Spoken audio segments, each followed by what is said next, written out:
Kal Kadosh V'Nichbad, une originalité dans les Sidurim. Il existe un Sidur qui s'appelle le Sidur Bet Melucha. Il y a plusieurs versions de ce Sidur selon l'usage des séfarades, l'usage ashkénaze. Je crois même qu'il y a un autre.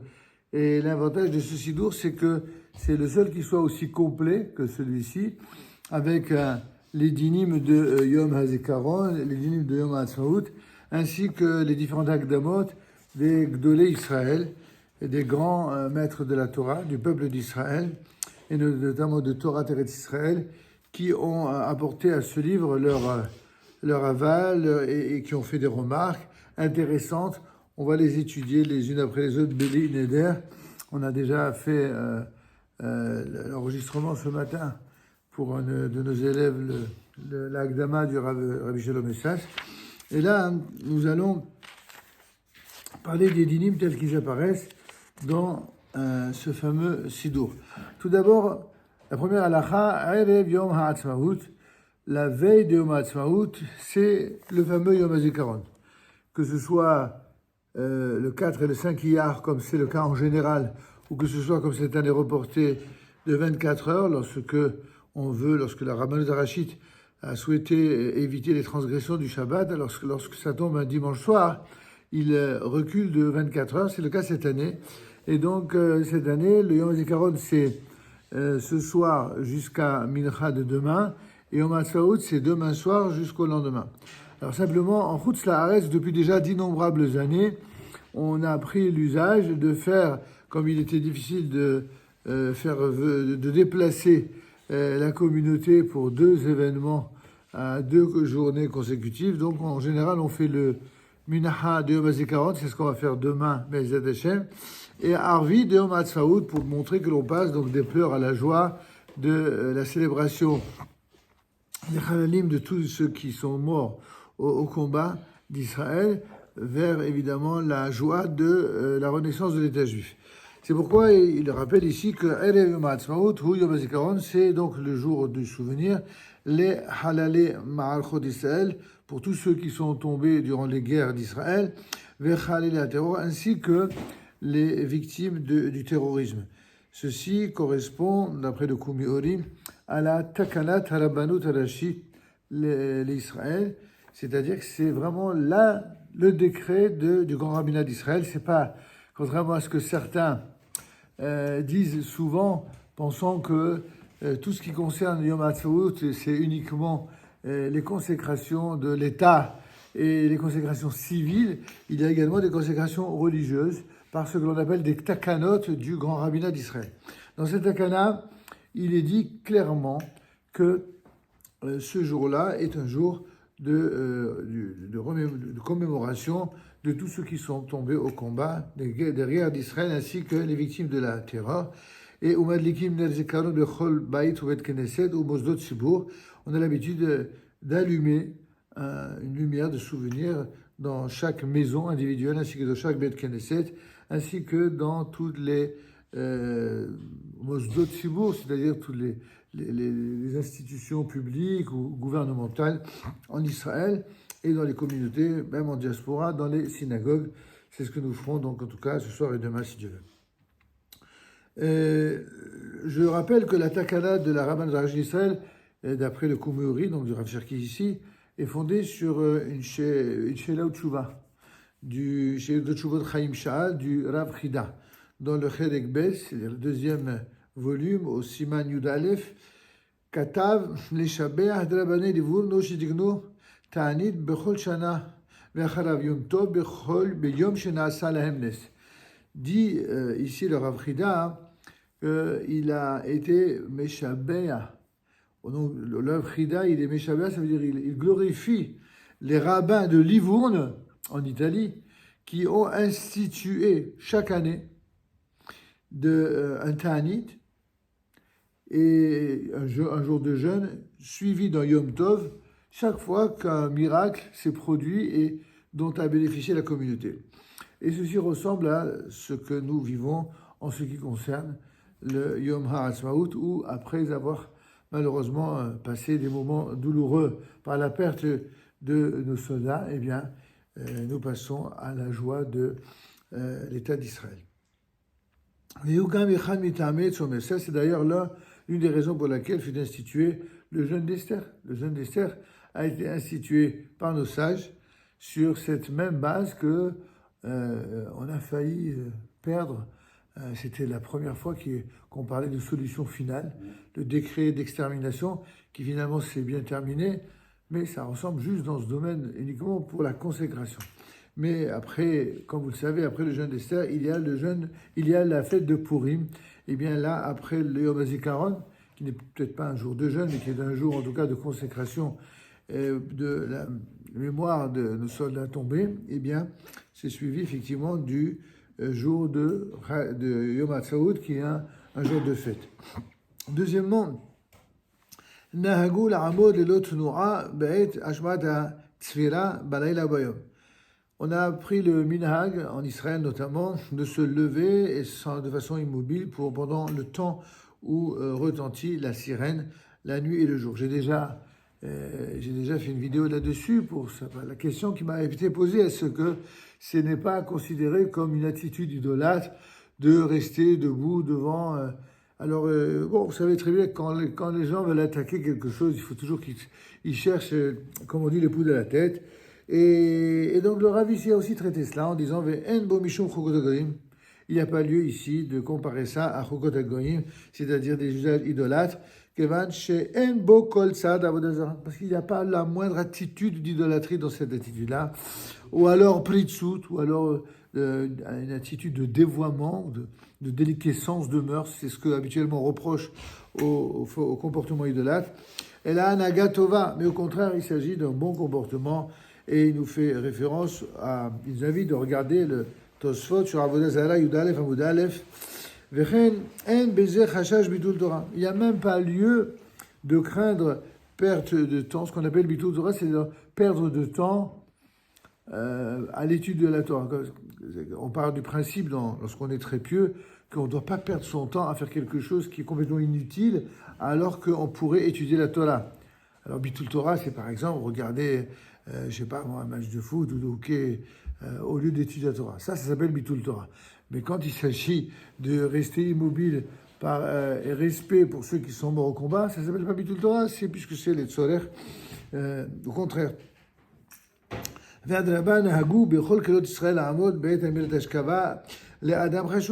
on sait très bien qu'au contraire, on a l'habitude de se lever chaque fois que l'on récite une ashkava pour quelqu'un qui nous est d'important. Kaman, on voit bien ici que le fait de se lever pour honorer la mémoire de notre cher, c'est un minhag Israël, c'est pas du tout un minhag idolâtre, et donc la question ne se pose même pas. Et de même le fait de respecter une minute de silence, cela fait partie des minhag avelut, comme il est écrit à propos de la perte des deux enfants de Aaron, Aaron s'est tu. Ce silence dans la douleur et dans la dignité qu'on voit dans Sefer Vayikra Yud Gimel, eh bien, c'est évidemment un signe tout simplement de soumission à la volonté d'Hachem et justement de non-rébellion par rapport à la décision d'Hachem. Et il n'y a rien de plus digne que justement une minute de silence en hommage. Voilà. Et regardez également la Shut Ohala Shel Torah. De mémoire, si ma mémoire est bonne, le Ohala Shel Torah, ce sont des Shelot de Shuvot qui ont été écrits par un grand Talmid Chacham dont le nom m'échappe maintenant, ça me reviendra. Mais je les ai là-bas au Beit HaMidrash. Et donc lui aussi, il parle dans le même sens. Gimel, Bishahrit Mosifim Ashkava la Chalalim, ou Mizmol Amnatzal Amud Laben. Donc certains ont l'habitude pour Shahrit de Yom HaZikaron d'ajouter une Ashkava toute particulière pour les Chalalim, c'est-à-dire pour ceux qui sont tombés au combat, c'est ce que nous ferons également, ainsi que le Mizmol Amnatzal Almut Laben. Il s'agit donc aussi de la Takana de la Rabbanout d'Arachil Israël. C'est le Mizmol qu'on récite pour ceux qui sont en deuil. Ensuite, quatrième halakha, Nahagou levakel b'bati almin atzvaim ve'la'alor haskaot. Ils ont pris l'habitude également, le minhag, d'aller visiter les cimetières militaires et d'organiser des askarotes sur place, comme notamment le cimetière Herzl et d'autres cimetières militaires qui existent dans tout le pays.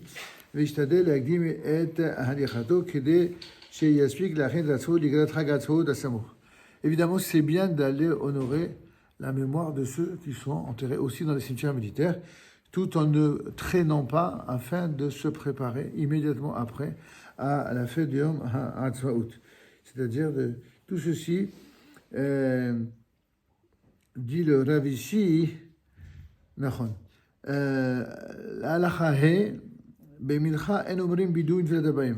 Pour l'office de Mincha, on ne fait ni les vidouilles, ni les filatapayim, tout simplement parce que cela constitue la veille de Yom HaAtzmaut. On parle évidemment pour demain à la veille de Yom HaAtzmaut. Certains ont quand même le minhag de le faire parce que c'est également Yom HaZikaron. En fait, ces deux minhagim sont des minhagim que nous connaissons, qui apparaissent, qui est din kol yom she en omrim botachanun, she en ofrim al penehem, beyom shelifne, on le voit dans Orach Chaim, Kuf Lamed Aleph. Veizaharu shelo lavo l'idée machloket beshel. Car, évidemment, quel que soit le minhag, pour ceci ou pour cela, il ne faut surtout pas que dans des journées pareilles, qui sont des journées de recueillement d'un côté et de réjouissance de l'autre, qu'il y ait de machloket, c'est-à-dire de disputes, parce qu'il y a des gens qui sont un peu primaires et qui n'ont pas beaucoup d'éducation et qui, dès qu'ils voient quelque chose qui se fait différemment de ce qu'ils ont vu ailleurs, c'est plus fort qu'eux. Il faut qu'ils sortent de leurs réserves et qu'ils fassent des remarques et des discussions. Dans chaque communauté, le Rav HaMakom doit faire selon simplement ici la takana de la Rabbanut Rajit d'Israël. En l'occurrence, il s'appelle Yom l'Irbo de Matzot. Alors certains ont l'usage, comme il le rapporte le Rav ici, d'aller chez le coiffeur ou de se raser la barbe en l'honneur de Yom HaAtzmaut. C'est quelque chose qui est différemment interprété, évidemment, selon la manière dont chacun célèbre cette journée-là. En tout cas, ici,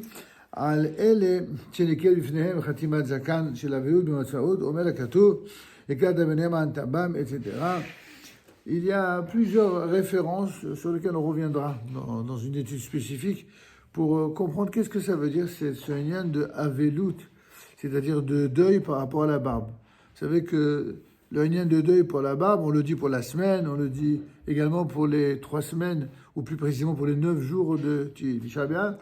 En ce qui concerne les minhagé Avelut, des 33 jours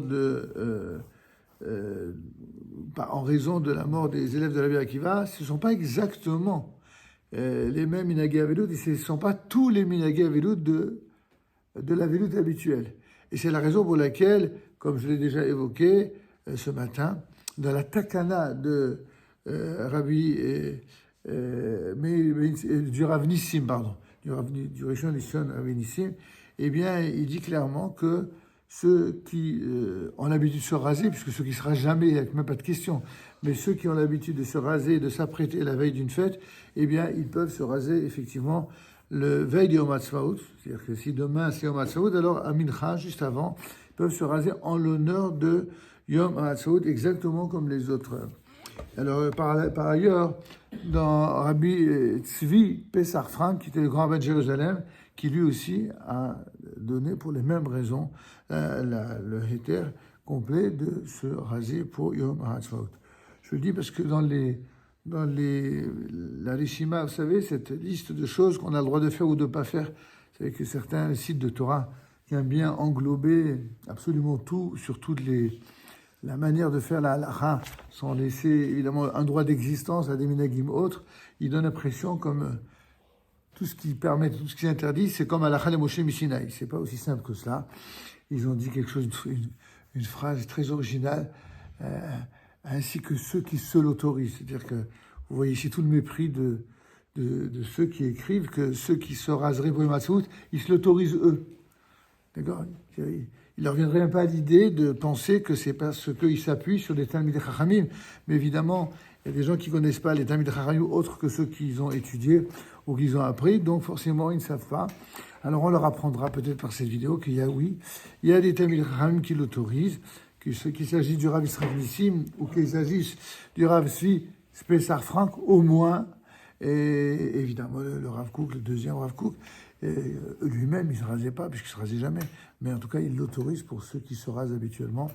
Il n'y a absolument aucun problème. Quant à ceux qui m'ont posé la question hier, c'est évidemment uniquement le jour de Yom Ha'atzmaut, en tout cas la veille, et pas le lendemain. Et il ne faut pas retoucher à la barbe jusqu'au Lag Baomer inclus. Voilà, une dernière chose, et puis on terminera pour ces halachot de Yom HaZikaron. Nahagou la'ater et tabatim v'bet knesset mibayt v'choshbe diglei Israël v'diglei Chaim. Certains ont l'habitude, aussi bien dans les synagogues en Eretz Israël, Grosse Laaretz, de couronner les synagogues par des drapeaux d'Israël, mais aussi par des drapeaux de militaires, surtout en Israël. Et il est bien de les mettre depuis Yom Ha'atzmaut et de les conserver jusqu'à Yom Yerushalayim, c'est le minhag que nous avons également ici. Toute dernière halacha pour Yom HaZikaron, Samour, la Erev Irchaz Virbash Bigdei Chag, V'yasen Edrei Pe'amav, V'simcha V'tuv Levav, El Bet HaKnesset, L'Ashir Behalel V'toda, L'Hashem Tsevaot Le'malchut Israël, Al Geulaten V'al Perut Nafshenu. Dès que l'on s'approche de l'heure de Mincha, eh bien on fait exactement comme on doit faire le vendredi, c'est-à-dire de prendre sa douche, de porter des vêtements de Shabbat, de montrer que on fait cela, l'Ichbod HaChag, et on s'apprête à sortir de la peine de Yom HaZikaron pour entrer dans la joie de Yom HaAtzmaut avec le cœur plein de joie au Bet Knesset afin de chanter et de glorifier l'Éternel et de le remercier, Dieu d'Israël, le Dieu des armées, Elohim Ha'achot Israël, celui qui gouverne les combats d'Israël, et ceci pour notre délivrance et pour le rachat de nos vies. C'est ainsi que, depuis cette époque-là, où ce livre est sorti, donc pour ceux qui n'étaient pas là, on parle du Bet Melucha, où il y a tous les dinim de Yom HaZikaron et de Yom Ha'atzmaut, eh bien, il y a plusieurs grands Talmid Hachamim qui ont donné leur askama à cet ouvrage qui avait été composé à l'époque par le Rav Cherki, je me souviens même de la toute première fois où il a fait l'office de Yom Ha'atzmaut au côté de la Mahalavi. Et pourquoi je m'en souviens? Puisque c'est moi qui ai fait cet office, le tout premier. Et depuis, tous les ans, ils le refont là-bas. Et bon, depuis, malheureusement, je ne suis pas là-bas, mais en tout cas, on le fait ici. Et donc, il y a la Haskama, c'est-à-dire l'agrément non seulement de Rabbi Shalom Messas, le plus grand d'entre tous. À l'époque, il y avait également la Haskama du Rav Shlomo Goren, du Rav David Shlouch, qui est le grand rabbin de Netanya de l'époque, ainsi que le Rav Yaakov Ariel, voilà celui dont je vous parlais tout à l'heure, de Ohala Shel Torah. C'était le Rav Yaakov Ariel, qu'on a eu le sroud de recevoir ici même dans notre synagogue il y a quelques années, les grands rabbins de Ramat Gan, ainsi que le Rav Eliyahu Rahamuzini, notre cousin, le Rav Rosh Yeshiva d'Or Vishoa, le Rav Shelomo Ben Hamou, le grand rabbin de Kiryat Gat, qui est un Talmid Chacham impressionnant par son érudition et son humilité, c'est quelque chose d'exceptionnel. Il y a même eu une Haskama de Manitou quand ils étaient vivants, de Ashkenazi. Et également, nous voyons ici d'innombrables textes qui ont été recueillis en termes d'études, qui serviront à tous ceux qui veulent vraiment étudier tout ce sujet d'une manière sérieuse, tant sur le plan de la Hashkafa que sur le plan de la Halacha. Voilà, on va s'arrêter pour ce soir en ce qui concerne Yom HaZikaron. On reprendra pour Yom Ha'atzmaut un autre niveau et de Halacha, mais aussi de l'explication, de la compréhension de cette journée pour répondre à une question fondamentale. Pourquoi cette journée que certains considèrent comme une journée purement civile et laïque, pourquoi le grand rabbinat d'Israël l'a consacrée comme une véritable journée religieuse? Comme toute journée religieuse, c'est une journée qui est associée à une mitzvah. Il y a 2 mitzvot essentielles que consacre le Yom HaAtzmaut. La mitzvah du retour du peuple juif sur sa terre et donc de vivre en Israël, et la mitzvah de rendre possible la vie du peuple juif sur sa terre. C'est donc la mitzvah d'avoir un État, d'avoir une armée, d'avoir une agriculture, une économie, une infrastructure. Tout ça, ce sont que des mitzvot. Et malheureusement, certains n'ont pas le mérite de voir cela. C'est pour ça que nous récitons, enfin demain soir, nous réciterons le Mizmor de Pessah dans lequel il est dit Yir'u Yesharim Veyismahu. Les gens droits, les gens intègres, ils verront. Ils verront quoi? Ils verront la délivrance divine. Veyismahu, ils se réjouiront. Et le Rav Kook de dire quels sont ceux qui voient, ceux qui sont intègres. Et quels sont ceux qui sont intègres? Ce sont ceux qui se réjouissent le jour de Yom HaAtzmaut. רבי יוחנן בן אשר אומר, הקדוש ברוך הוא זה כוסף יחד בן אדם של על תורה וידיר קדיש על ישראל.